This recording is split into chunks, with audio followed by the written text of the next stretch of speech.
Etzel, tell me, how did you get into Hollywood in the makeup department? In the makeup department, for this one in particular, for Archive 81, Mhm. that is out now. How did you like it? Oh, amazing. Thank you, Whew. kind words. For this one in particular, the initial person, the initial makeup department head went on to another project, and that left it open for a key makeup artist to be within the department. So I was able to be referred by other colleagues that know that this is my type of genre that I love to do makeup for.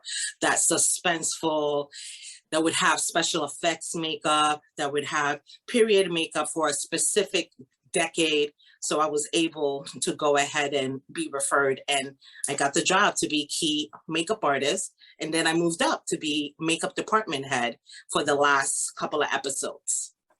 Oh, congratulations. Thank you. Thank you so much. Awesome.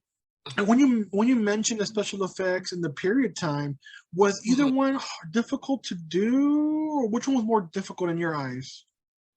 Not difficult, but just a little bit of time consuming.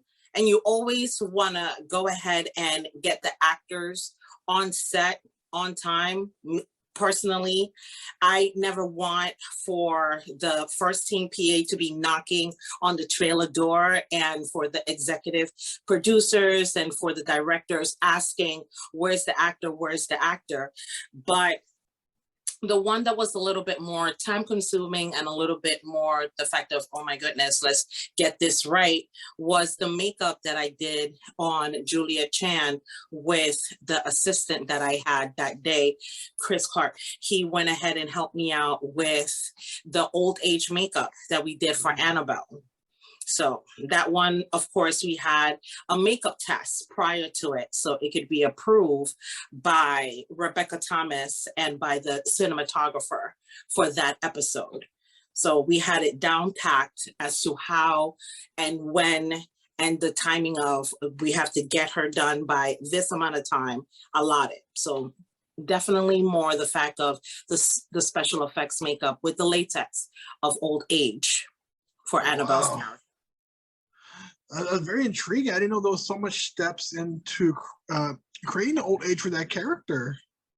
Yes, and this one was more of the fact in the special effects world, the easier type to go ahead and age her, which is the stretch and stipple, which is using latex and colors within a specific palette to go ahead and give that subtle look of her having age spots on her hands and age spots on her face, because she's not supposed to be that old. 50 is not that old. I'm almost 50. So that's why I said she's not going to look that old. So to go ahead and do that, definitely we had to make sure that we kept it true to the story. She's about 50 years old, but the fact of we still had to show a little bit of lines around the eyes and a little bit more of lines around over here, around the nasal labia area. So that was really great to do with the person I was doing it with, Chris.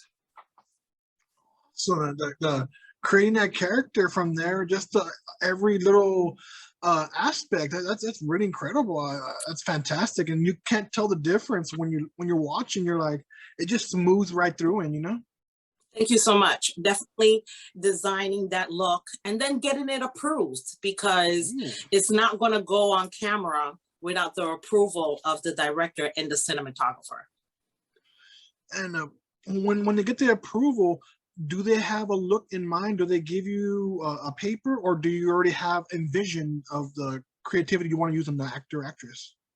Sometimes the directors go ahead and have images that they forward so that we can go off on.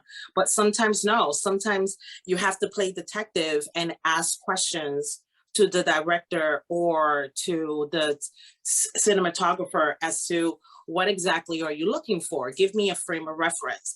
And for them to name a person, especially when it comes to period makeup or the fact of how they want to translate it you definitely have to go ahead and say, okay, this is what you're thinking. This is what I can achieve with the makeup. Sweet. It's a lot of creativity that's being used in there to create Mhm. the image of the character. And congratulations, it looks fantastic. Thank you so much. Thank you. And I have to ask, what's your favorite part of Archive 81? The Voss party. That definitely Ooh. was that definitely was one of my favorites because it was, during the time of COVID, the fact of being able to actually have a big scene and the Mhm. fact of it being a historical one because it was time period of 1920s and doing time period pieces and especially with makeup is one of my favorite parts. So I did have a few favorites, but definitely the Voss party was one of my favorite things to do because it was 1924. We got to play dress up. I had to do Georgina, who plays Iris Voss, her eyebrows specifically to 1920s. So that was one of my favorite parts for Archive 81. Sweet. It was really fantastic and intriguing. Did you have to do a lot of research on how they used makeup in the 1920s as well? Or do you already have a feel of what they would have? I definitely already had a feel as to what I had to do for Archive 81 for the 1920s scene because for about 2 years straight, I was doing a lot of time period pieces while I was working or when I was assisting other artists. But I still went ahead and researched other pictures that I had so I can go ahead and have a fresh feel for the scene that we had to do. Oh, cool, cool. So it was a mixture of both. Oh, that's Mhm. really cool because you'll have the what you want from 1920s, and you put your own spin on there as well to make it more elegant and extravagant, so the consumer, the viewers can see and be like, awesome. Yes. I already had pictures that once I read the script, because when I got hired for Archive 81, I had to read all 8 episodes at once. And once I got to the episode that it was for 1924, I already started thinking in my head, like the machine already started working of like, oh my God, this is going to be so pretty, 1924. So when I got to that episode, that's when I got bumped up to being makeup department head. And I was able to go ahead and feed off ideas with Rebecca Thomas. She was the director and what she wanted to go ahead and have Georgina look like. So we would go ahead and I did the test and she went ahead and approved it after certain things were tweaked so that it can look with the vision of how the writers wanted it to look as well. So that's really cool. And then now Mhm. it's ahead. You have more experience, able to give more of your creativity out not only to the director but the other staff on the team, just to like make sure Mhm. they know what's going on. Yes, absolutely. It's definitely a collaborative effort. You have so many departments, of course, because first I start thinking, what is she going to wear? What color is she Ooh, going to wear? Because true. of the fact of women during the 1920s and during this period of time, they would go ahead and match up their makeup to their dresses. So once knowing that, and then after how Rebecca wanted me to do Georgina's makeup, who plays Iris Voss, I went ahead and started to think how I can do her makeup, how I can translate her vision of how she's supposed to look. And then we came up with how she looks on that episode for episode 8. Wow, great job for you and the team out there, and the collaboration, as you said, with all departments. And this conversation is really cool because I'm not really uh, have the knowledge for the makeup and that aspect and Yeah. what's needed behind the scenes.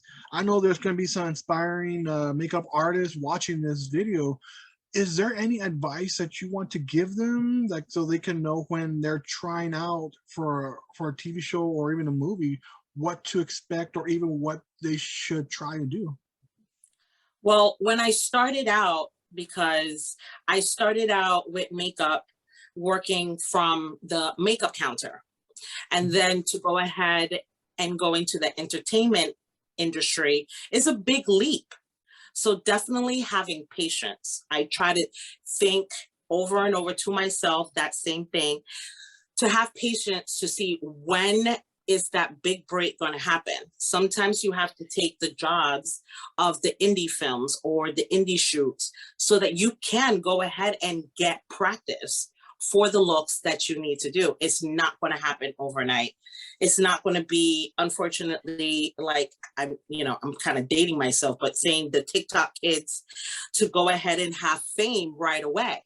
In the entertainment industry, in my personal opinion, you have a little bit more of having to have patience when that big break is going to happen, or that project that you're going to be so psyched that you actually got that gig.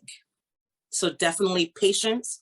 And once you get to the entertainment industry and being within first team, being a key makeup artist, being an assistant, being a department head, to be organized. You have to be organized, especially if you're shooting different decades throughout the throughout the day. Mhm. That's great advice there, and you gotta start off on the bottom to make it up to the top, and you're very very truthful on that. Very people think it's very easy, make a little video, and you're like, I'm there. I'm like, It's not. I've been in this industry for over 15 years in every little aspect. I went from retail, I taught makeup, I did indie and doing brides. And now this is where I've always wanted to be, but it took time. So definitely patience and perseverance. great to know, great to know. And Mhm. lastly, where can our fans find you on social media to keep up with what's next coming from you? Oh, it's my first name, which is Etzel Makeup. So Etzel That's Makeup on Instagram. awesome, perfect. We'll make sure to put it on the description in the video here on YouTube as Thank you well, so just for our fans to keep up and just see what cool things you could show us from behind the scenes. Yes, absolutely. I'm on hiatus right now because it's going to get busy. A lot of the shows that are coming up now, and pilot season is right around the corner. So I'm just taking a little break right now before it gets nice and crazy and busy, which I love. Awesome, great to hear. And fans, Mhm. be sure that you go to Netflix, check out Archive 81. It's out now. You guys are going to enjoy it. It's something different and unique. And check how the presence that Etzel and her team put on these young actors and actresses to create the feeling of every different decade that goes into the show. Thank you so much. It was a great collaborative effort, and I'm so happy to be welcomed with open arms by the cast and the crew to go ahead and be part of this project. Awesome, great to hear. All right, guys, this is Vic from Drop the Spotlight. We'll see you at the cons.